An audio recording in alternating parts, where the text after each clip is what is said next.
So welcome to this class. Once again, this is a church history class. We're going through the first 5 centuries of church history. Today, we're going to go through the very first century. So our main text for the first century is the book of Acts, all right? But we're also going to go outside of it a little bit. First things first, though, I didn't quite get finished last week, so I'm going to do a review session and then finish up lesson 1. Probably won't get finished with this lesson today, too, but fingers crossed. I don't know if I'm going to get to cover the entire Jewish war, but we'll do our best. All right, so last week I was just trying to paint a landscape picture of the history leading up to the birth of Christ, his ministry on earth, and his resurrection. If you did not get a cat name out of last week's lesson, you probably weren't listening, because I had a lot of good cat names. We had Numa Pompilius, Archelaus, Hyrcanus, great cat names. Okay, point number 1, we looked at the covenant people of God, that is Israel. This covenant involves blessings for obedience and curses for disobedience. And number 2, we find Israel in the region of the Fertile Crescent. That's the Nile River Valley, the land of Canaan, moving north, and then the Tigris and Euphrates River valleys. This is the region that yielded the world's first civilizations. These civilizations competed for dominion gradually over time, and they built great empires. The impulse that they were running on was perhaps to reconcile the nations with one another, and they each provided their own reasoning and abilities to that end. Number 3, we saw how Alexander the Great conquered all the way from Greece to India. And Greek culture spread as a result of his conquests. It provided a universalizing force for the Near East and the ancient world. That was because of Greek philosophy, the influence of Greek philosophy, which supposes that man is a rational creature, all right? Number 4, we saw Jewish independence was achieved after the Maccabean revolt, and during this period, the Jews ratified a new constitutional order. Number 5, we talked about the era directly following after that, the Herodian Tetrarchy. And during this period, 4 factions emerged in Palestine. Those were the Sadducees, the Pharisees, the Zealots, the Essenes. And we talked about how the Sanhedrin exiles Archelaus, and this leads to a crisis over taxation in Judea, because the Sanhedrin wanted to apply the rules of the tithe from Leviticus, and that is a portion of income. Rome assessed taxes based on property value. So this caused a crisis, and then out of this emerged the Zealot faction, which was started by Judas of Gamala. Number 6, and lastly, these are 2 important terms to remember going forward in this class. The diaspora refers to Jews who have spread out into the Roman Empire and the Parthian Empire, so the Persian Empire to the east. And then Hellenistic Jews is a very important word to remember for this class. Hellenistic is a descriptive term that comes from the word Hellas, which is the Greek word for the Greek people groups. So it's literally Greece in Greek. So in the discipline of history, we speak of Hellenism. These Hellenistic Jews are Jews who had effectively adopted Greek culture and customs, okay? This also refers to Gentile converts to Judaism as well. And these converts were known as God-fearers in the Bible. The most notable God-fearer, or probably one of the most notable ones in the book of Acts, is Cornelius. We find him in Acts chapter 10. He's the centurion. And Luke writes about Cornelius that he was a devout man who feared God with all his household. He gave alms generously to the people and prayed continually to God.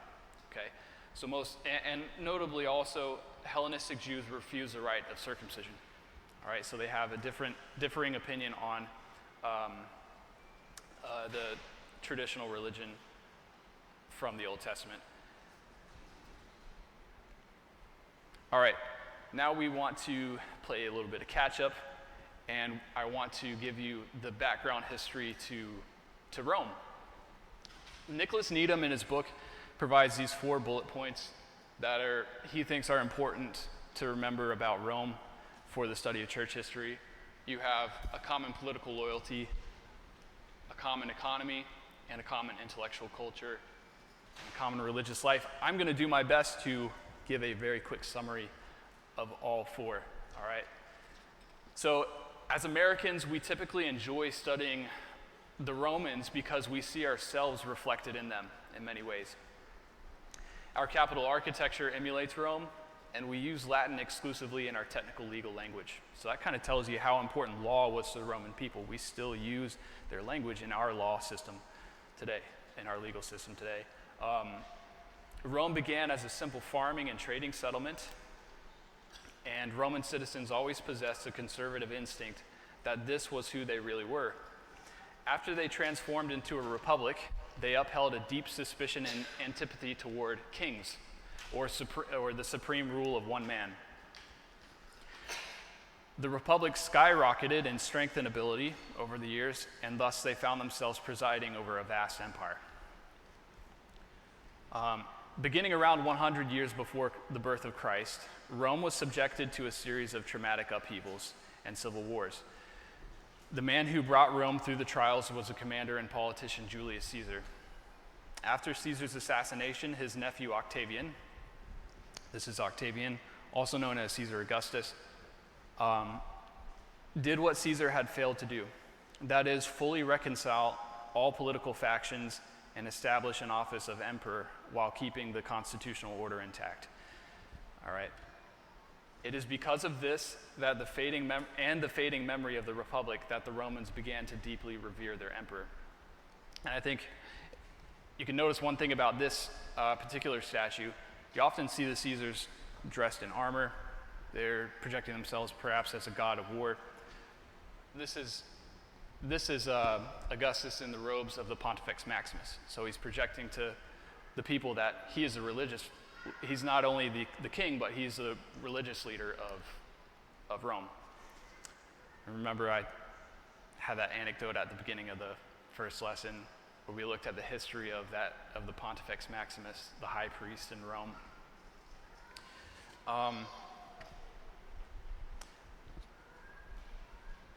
So, because Rome controlled a vast territory, religious practice varied greatly. So, I'm going to start talking about traditional Roman religion, but just keep in your mind that there's probably an exception to all of this. This is just how things were done in general in the capital. Traditional paganism involved the practice of communing with a god through a ritual.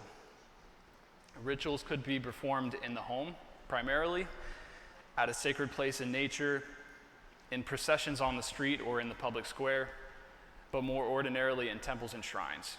So I pulled a quote out of this really great book I've been reading. It's by Edward J. Watts. And he notes that there's a 4th century catalog of the city of Alexandria. It's one of the big cities in Rome. It's in Egypt right here. This catalog said that there's around 2,500 temples in Alexandria alone, pagan temples. And that's nearly 1 for every 21 houses. So we're looking at the city proper is probably about 5 square kilometers. So that's a lot of temples. It's probably 1 on every street. In the home, families would venerate their ancestors and maintain a shrine to the household gods. So household gods would have been lesser gods. They wouldn't worship the major pantheon in the household, but they would worship lesser gods that represented individual aspects of life. So you might worship a god to give you safe travel on the roads, or to give you fertility, or various things like that, or maybe to help you in your occupation. It is important to note, so this is very important, Roman religion was averse to the concept of faith, all right, to our modern concept of faith, or a personal relationship with the divine. And they were also averse to superstition. So superstition we can define as a person trying to invoke a god for their own purposes. Rather, religious acts were performed out of a sense of obligation and duty for Romans. Their primary purpose was to secure someone with honor and to merit them material benefit. All right? So if you perform the rites in the right order, life is going to go well with you. You might have success. You might have success in your life. And you'll also honor your ancestors. Temples were considered the homes of the gods, and they were not places of meeting like the church was. Rather, they were places where sacrifices took place. Religious rituals at temples were primarily the result or the responsibility of the elite classes and the priests. All right, so you notice that this is Marcus Aurelius himself, and the emperors being the figurehead of their religion. They would perform sacrifices in the public square, and this is outside the temple of Jupiter, sacrificing a bull. Emperors were not considered to be gods on their own, but over time, Rome was influenced by customs from the East, and eventually there emerged a cult of emperor veneration. Two terms I wanted to highlight: syncretism. Romans were syncretistic in their religion. This means that they liked to assimilate other gods from regions that they conquered. So they would assimilate foreign gods into their own religion. They're also henotheistic. Henotheism is a theological position that supposes that one god could appear elsewhere with a different name and mythology. So they conquered, let's say, the Celts, and they're worshiping a god. They would say, oh, well, they're actually worshiping Jupiter,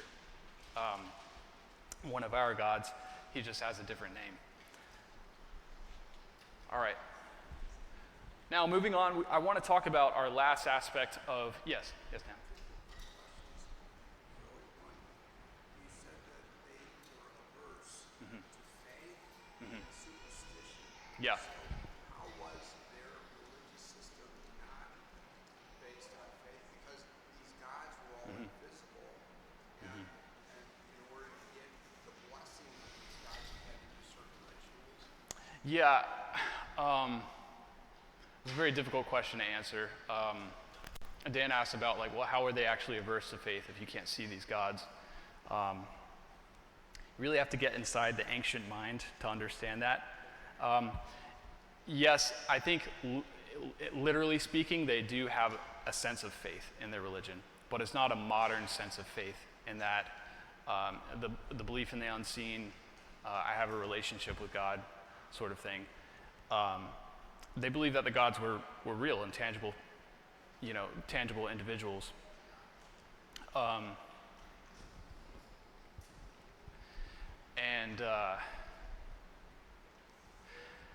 Many of these gods have genealogies going back in history. And they also, I know in ancient Mesopotamian religion, part of the priest's discipline was to maintain the idols of gods as if they're actual living people. They would give them baths. They feed them, yes. And they would go on vacation. They would travel to different cities as well. The Romans weren't quite as eccentric as that, but that's a very good question and a very difficult question to answer. But yeah, they do have a sense of faith. What I'm trying to convey, though, is that there's a difference between our modern conception of faith in Christianity, where our relationship with God translates to mortification of sin and a right ordering of our lives. To Rome, it's not quite something that bleeds into your personal life. It's something that I go to the shrine, I do my duty to my ancestors and my God, and then I get out of it. Yeah. Mm-hmm. So then how about the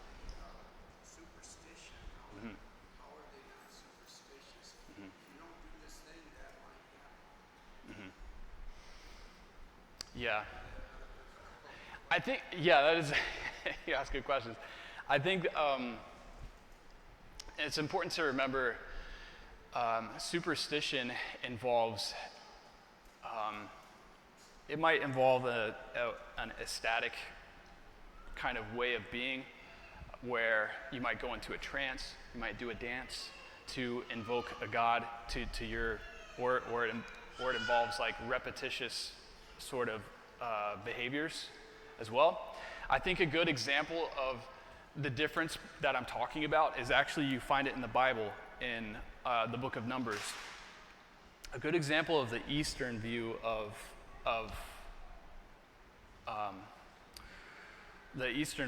invoking a god is the story of Balaam.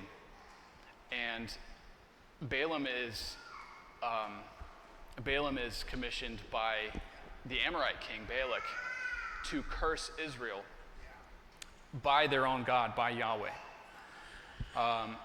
And what they end up doing is they're trying to get Yahweh to do what they want, right? And they offer sacrifices and obediences to get Yahweh to do what they want.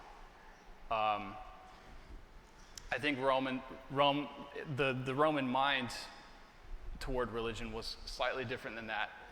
They're not trying to get the gods to do what they want. They're just trying to be favorable in their eyes. You know, if that makes sense. I don't know. That is it. Yeah, that is a whole nother topic altogether. Yeah. But thank you for that question. It's a very good question. So yeah, moving on. Our next point is philosophy. Rome was influenced greatly by Greek philosophy, which kind of emerges in the 5th century BC. They didn't accept all of it, so I'm going to cover two of the most important schools of philosophy in Rome. First of all, this is a painting. This is Raphael's painting called The School of Athens. Today it's in the Vatican. It's a massive fresco painting commissioned by Pope Leo II. There's a lot of detail in this, but I just want to focus in on what's going on in the middle.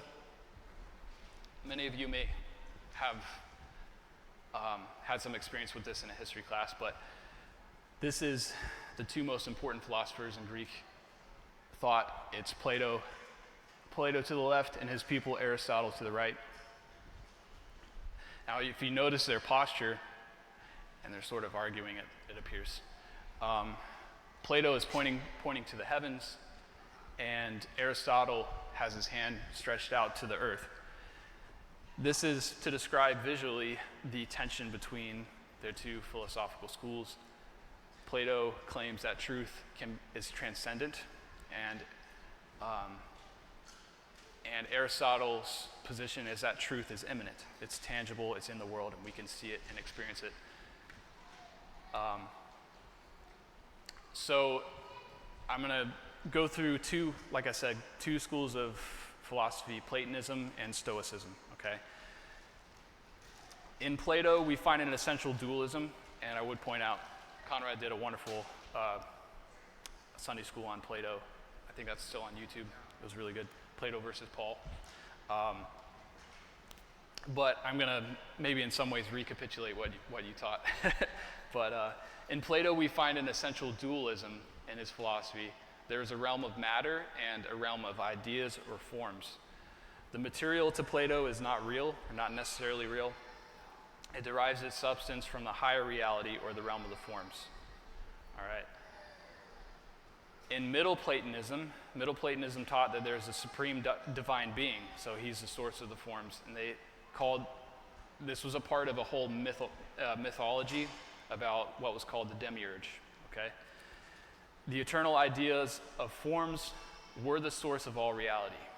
There was a fixed and unseen reality which resided above the changing realm of time and space.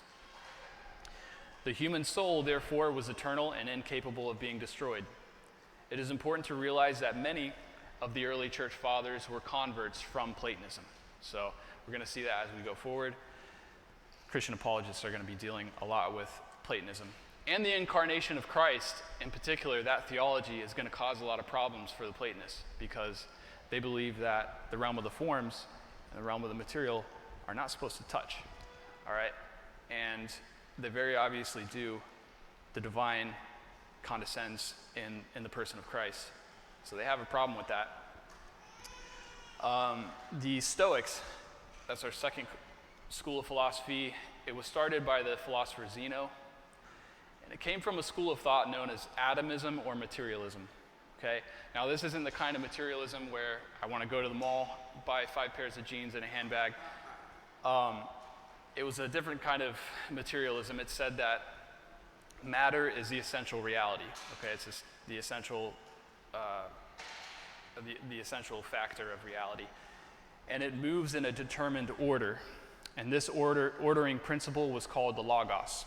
Now, that's a Greek word for reason, or it's a Greek word for word. The logos is a supreme force which governs fate and reason. So the Stoics are fatalistic. And in order to maintain this idea that all reality is just matter in motion, once you factor in the human variable, you have to say that humans are limited in their free will. That their fate, their end that they're going towards is ultimately determined. So they're fatalistic. Stoicism taught that they taught a determined passivity or apathy was the solution to life's problems. Now, when I say apathy, we normally tag a negative connotation to apathy, but in their mind, this is a virtuous apathy. It means to be unemotional, to be even-keeled. Okay? So, and the early Christians often read the Stoics in a favorable light. All right? So Needham is careful to point that out. All right, so now we can get to lesson 2, all right? We're gonna start moving into matters in the first century, okay? And we're gonna see one of the very first divisions in the body of Christ. And like I said in the beginning, our major text here is gonna be the book of Acts, all right? So we're gonna have a couple of points on the resurrection of Christ. In many ways, the book of Acts is a recapitulation of the book, or it's related to the book of Joshua. In Moses, you have the typical prophet, priest, and king who can't speak. And Jesus is our prophet, priest, and king, and he's silent before his accusers. And then comes Joshua, who conquers the land of Canaan by sword. And in Acts, you have Paul, who conquers the land of Canaan once again by the sword of the Spirit, and the 12 apostles. So initially, after the resurrection of Christ, early Christianity developed alongside Judaism and revolved around Jerusalem, the city of Jerusalem. Christianity was viewed by outsiders to be a sect of Judaism. The original followers of Jesus were all Jews, and they would continue to worship in the temple, obey the laws of Moses, and maintain a negative outlook toward Gentiles. Jesus was raised from the dead on Passover, after which he spent 40 days with his followers preaching and teaching. Prior to his ascension, Jesus instructed the disciples, quote, "And behold, I am sending the promise of my Father upon you, but stay in the city until you are clothed with power from on high." That's Luke 24, verse 49. So he instructs the disciples to stay in Jerusalem. Now, when does that coming of the Holy Spirit happen? Happens 10 days after his ascension. The Holy Spirit descends on the disciples on the day of Pentecost. Pentecost was a festival of weeks in the Jewish calendar, and it's when the Jews celebrated the harvest and the giving of the Torah. In Acts chapter 1, verse 15, Luke noted that the company of disciples was around 120, all right, the core company. On the day of Pentecost, however, he notes that 3,000 are baptized. And later on, Luke is careful to note, okay, after 3,000 are baptized, he says the Lord added to their number day by day those who are being saved. So we have very quickly, the Christian population is growing after Pentecost in Jerusalem. Nick Needham is careful to state that the entire history of the Christian church is rooted in one central reality, the resurrection of Jesus Christ from the dead. So the resurrection of Christ vindicates the apostles, and it gives force to their movement and vitality to their preaching. Additionally, news of Christ's resurrection actually reaches the court of Rome very early on. It reaches the emperor's ears. We know this because the church historian Eusebius writes about this. Okay, Eusebius wrote that Pontius Pilate, that's the procurator of Judea, sent word to Caesar Tiberius that Jesus of Nazareth was proclaimed to be a god by great masses of people in Palestine. So this was news that was important enough to send to Caesar. Caesar, what he does, Tiberius, he refers the matter to the Senate, and this is really interesting. How does the Senate react to this? They rejected the claimant of deity, and they cite an ancient law that no one could be ranked as a god unless by a vote and a decree of the Senate. So I think that's just really the very banal face of a civil government, right? Yeah, he's not a god. We got to vote on it first. All right. In the years following Pentecost, the Lord Jesus built his church in Jerusalem. The first conflict between the followers of Christ was a conflict over the acceptance of Gentiles in the congregation and the ongoing application of ceremonial laws and Jewish traditions. These internal problems in the church were representative of a broader ethnic conflicts throughout the region. All right. So we see in Acts chapter 6, Luke actually refers to two groups in the church. So these are followers of Jesus. He calls them the Hellenists and the Hebrews. All right. And we see in Acts chapter 6, the first problem that arises is that the Hellenistic widows are not being fed. And so what they do,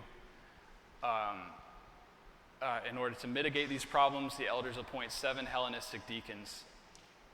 And then in Acts chapter 15, as Conrad went over last Sunday, we have the Council of Jerusalem. And this is very related to this issue of Hellenism versus Judaism in Jerusalem.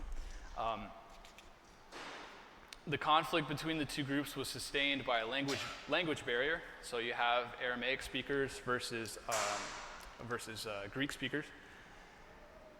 You also have a difference of Gentile culture. The Jews are very hostile to the culture which they see as pagan, as being pagan, and traditional Judaism. The Hellenists may have represented an increasing connection to the broader civilized world, whereas the Hebrews and the Jews conflicted with this because they had more localist sensibilities, all right? There were exceptions of this, of course. The Apostle Paul is an exception. Saul, he came from Tarsus, the city of Tarsus, which was a very Hellenized city of Asia Minor. And so he grew up with this Greek background, but in time, through his education, he became an ardent traditionalist in Judaism, right? So that's before his conversion, obviously. That's Saul, not Paul. All right, so the Hellenists began to criticize Jewish history and tradition. In Acts chapter 7, Luke recorded the speech by Stephen, which was a harsh indictment of the Jews. After Stephen's death, the Jews sought reprisal upon the Christians in Jerusalem. And we read in Acts chapter 8, there arose on that day a great persecution against the church in Jerusalem, and they were all scattered throughout the regions of Judea and Samaria, except the apostles. All right. Initially, Jewish persecution affected the Hellenists more than the Hebrews. Luke noted in Acts chapter 8 that all the apostles were preserved from the scattering of the church.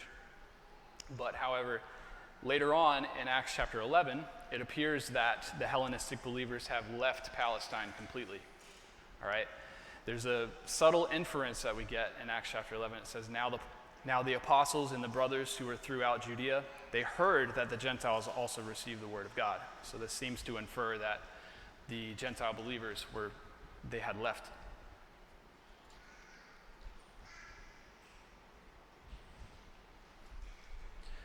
At the time, the congregation in Jerusalem was led by James, known as the Lord's brother, also James the Righteous. James was honored and revered by both believers of Christ and unbelieving Jews. All right, so he had a very good rapport in Jerusalem. It is unclear whether James can be identified as the Apostle James, the son of Alphaeus, or whether he was a different James. So there's a couple of different Jameses.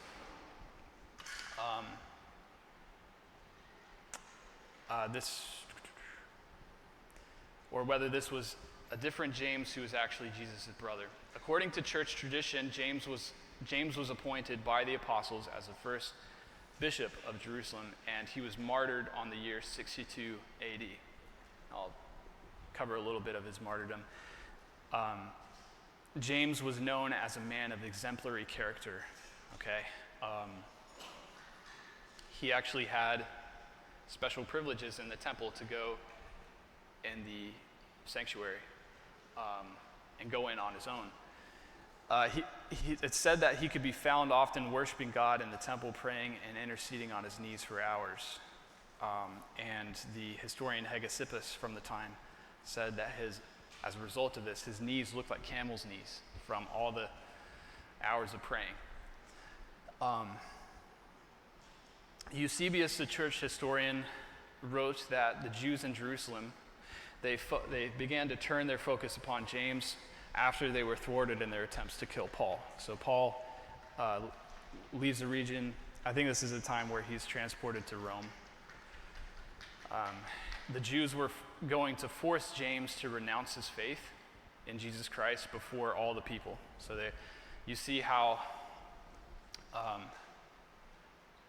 conversions to Christianity they're really causing a problem in Jerusalem for the Sanhedrin for maintaining order. In order to do this, they had him stand upon a wing of the temple, at which point James reportedly said, quote, "Why do ye ask me respecting Jesus, the Son of Man? He is now sitting in the heavens on the right hand of great power and is about to come on the clouds of heaven." So for this, James was cast down from the wing of the tower, so he falls off of the wing of the temple, and they beat him to death, and they beat and stone him to death.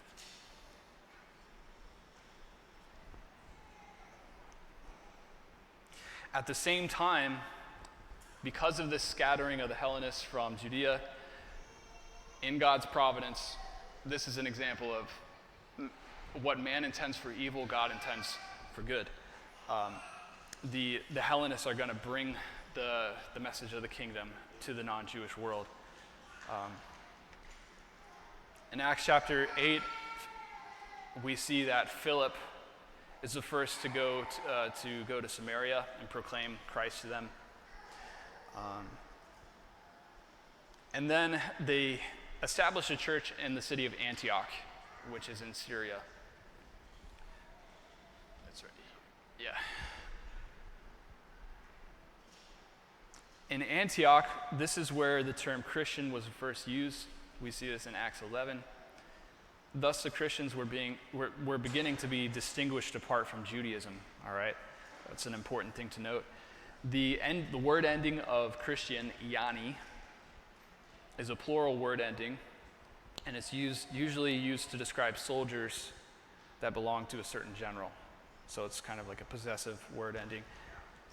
So the word Christiani or Christianoi could be translated as soldiers of God or soldiers of Christ, Christ's men, followers of Christ.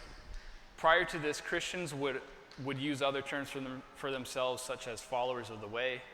The Jews would call them the sect of the Nazarenes.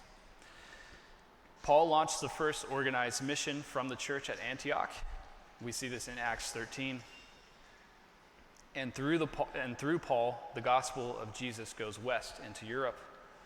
Paul's ministry was explicitly focused at the Gentile world, and he ardently opposed the traditionalist Jewish believers. So gradually, what Needham kind of, the point of this chapter, he wants to show how Christianity starts as a primarily Jewish a phenomenon in the region of Judea. And gradually in the first century, it flips to a primarily Gentile movement. So it was because of Peter and Paul's preaching that the church was planted in Rome, the capital of the empire.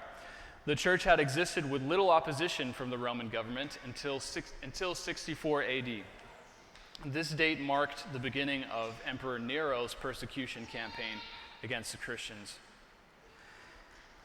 Historians believe that this was aimed at diverting attention away from Rome's implication with a great fire in the city. All right, so it's thought that there was a great conflagration in a certain region, a certain quarter of the city, and some historians believe that Nero was trying to clear this land for some palatial estates. And this is not a thing that's without precedent in Roman history. There was a lot of corruption like this. Even the firefighters, they're called the vigiles. There's writings about them doing this, causing arson in order to loot buildings and things like that. So,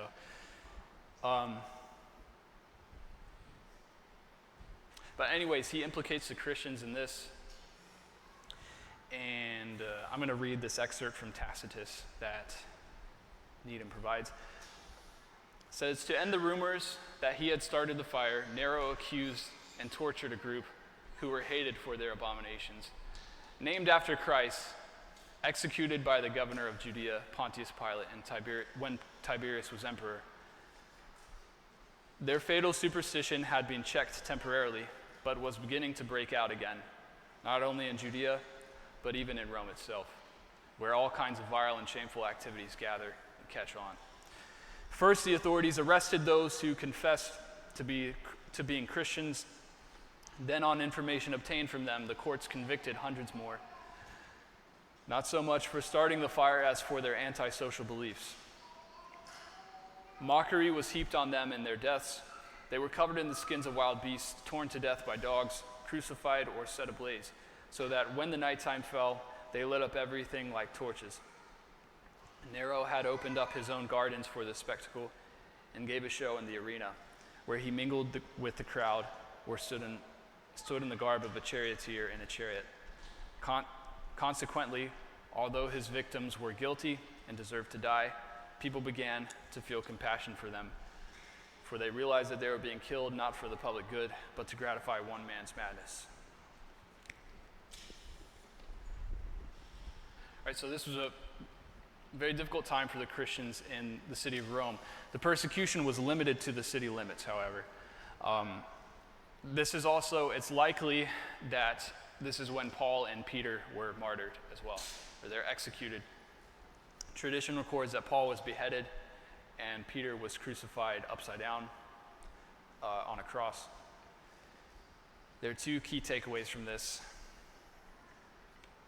Christians were recognized as distinct from the Jews by this time. And this shows that Christians were beginning to be viewed as unordinary people, people different from the normal population. All right, so here I have to make some decisions. It's about 9:45. Matt tells me that 9:50 is a good time to stop, and I have a lot more on the Roman-Jewish War to go through, so I'm considering waiting till next time. Does anybody have any questions about what we covered today? Anything in particular? Yeah, Jaron.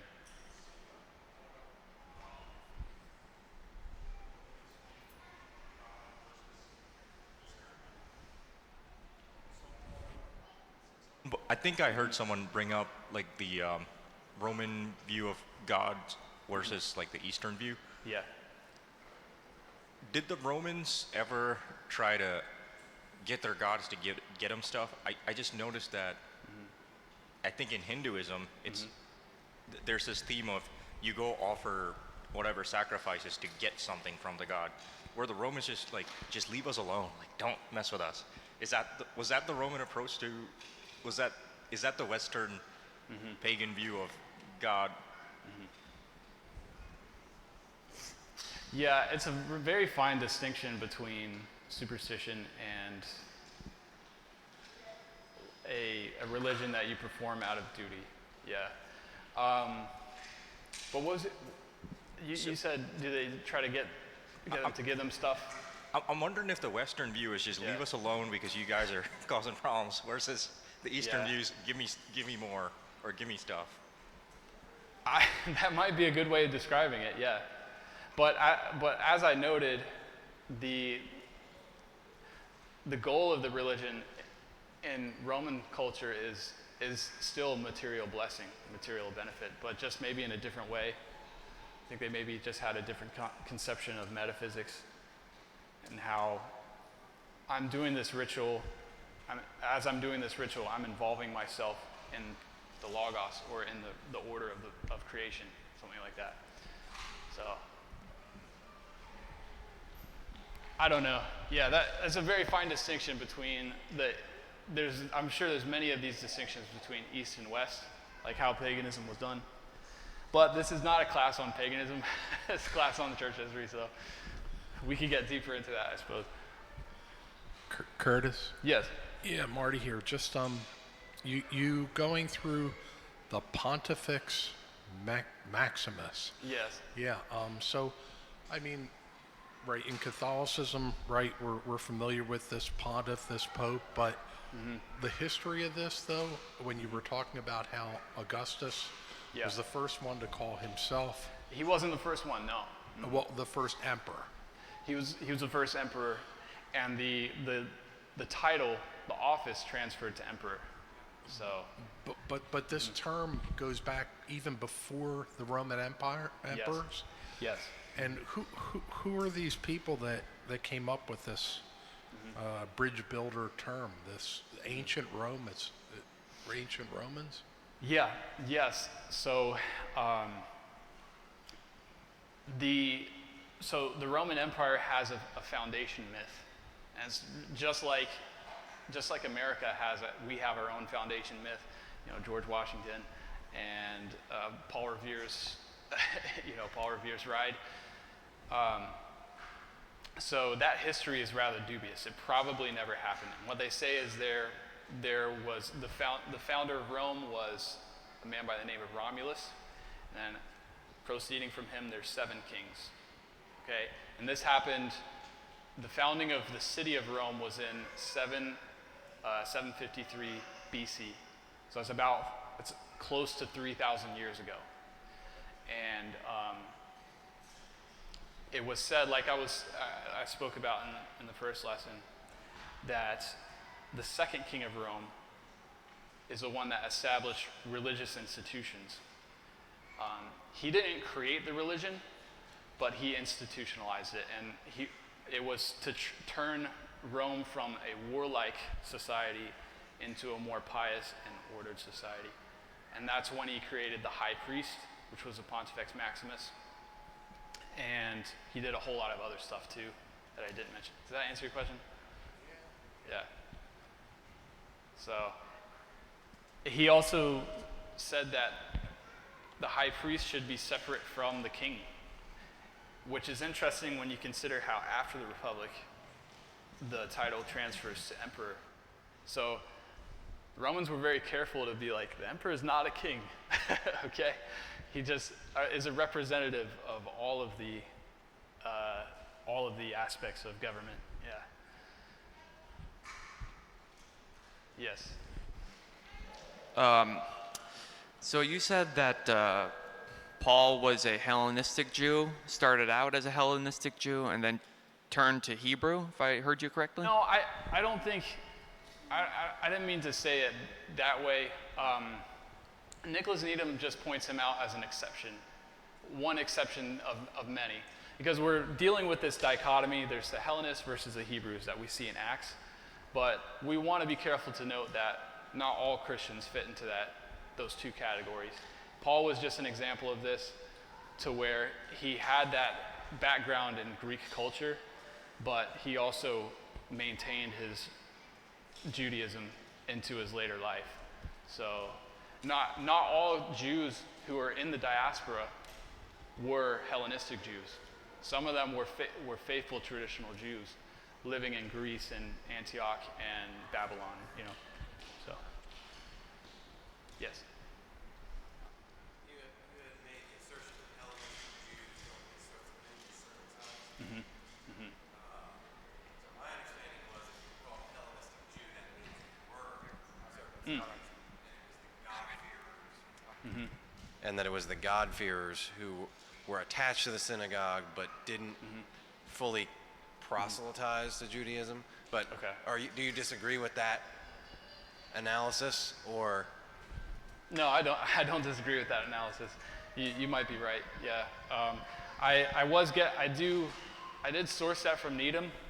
I'm not sure exactly what he says, but he does note that the Hellenistic Jews refused. And when you say Hellenistic Jews, it's kind of difficult because you have Jews and Hellenistic Jews, and then in that same category you have followers of Christ, you know? So it's actually really 4 categories in Judea, you know? It's those who are practicing the religion of Judaism, and then those that are practicing the religion of Christ.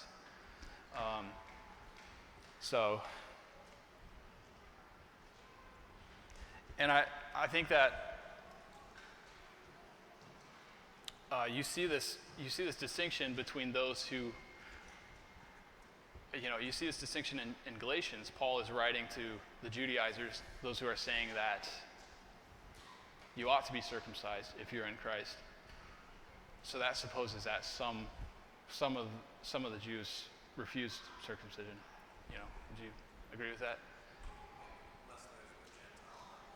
Right. Okay. Yeah. Mm-hmm. That's just what I was reading. And to use the term Jew Meant that you're circumcised. properly circumcised. Right. Right. Yeah. Well, and Cornelius, he uses the example of Cornelius as a right. He's a God-fearer, and he would have been, because he hadn't heard the gospel yet, he would have been practicing Judaism. So, right. So he was practicing the faith. Well, he was probably uncircumcised. You know, that's so. Yeah, a lot of things like that are based on inference, I think. So, any other questions? All right. Yeah, it's 9:55. I think we have a layoff week next week because of Baptism Sunday. I don't know if I'm right. Okay. So not next week, but the week after, we're going to continue and cover the first Roman-Jewish war, and then we'll move into the 2nd century. So thank you all for coming.